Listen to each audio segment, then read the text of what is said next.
एक छोटे से शहर में, जहां पुरानी हवेलियां और घनी गलियां थीं, एक खास हवेली थी जिसे अंधेरी हवेली के नाम से जाना जाता था। लोग कहते थे कि उस हवेली में एक बुरी आत्मा का साया है और जो भी वहां जाने की हिम्मत करता था वह कभी वापस नहीं लौटा। एक रात अर्जुन, एक जवान और निडर रिपोर्टर, ने इस रहस्य को सुलझाने का फैसला किया। उसे लगा कि यही कहानी उसके करियर को बुलंदियों तक पहुंचाएगी। अर्जुन ने अंधेरी हवेली के दरवाजे पर दस्तक दी। दरवाजा अपने आप खुल गया, जैसे कोई उसका इंतजार कर रहा हो। अंदर घुसते ही उसे सर्दी का एहसास हुआ। हालांकि बाहर गर्मी थी, हवेली के अंदर घुप अंधेरा था और हर तरफ मकड़ी के जाले लगे हुए थे।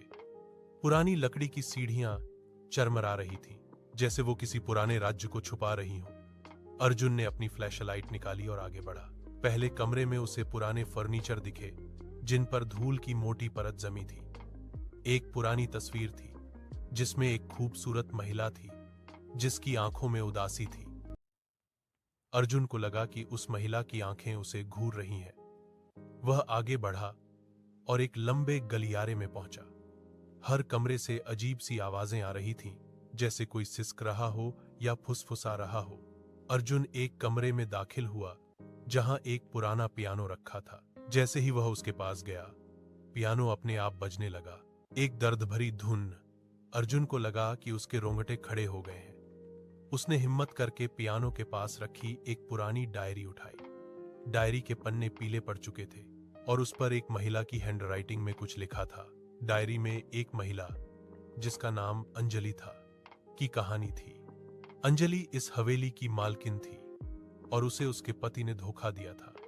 उसके पति ने उसे मारकर हवेली में दफना दिया था और उसकी आत्मा तब से इस हवेली में भटक रही थी, इंसाफ की तलाश में। अंजलि ने डायरी में लिखा था कि जो भी उसकी मदद करेगा, उसकी आत्मा शांति पाएगी।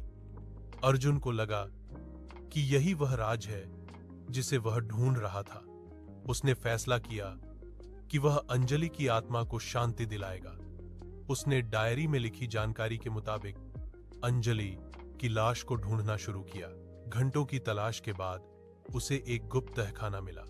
तहखाने के अंदर अंजलि की कंकाल थी और उसके पास एक पुराना लॉकेट पड़ा था। लॉकेट में अंजलि और उसके पति की तस्वीर थी।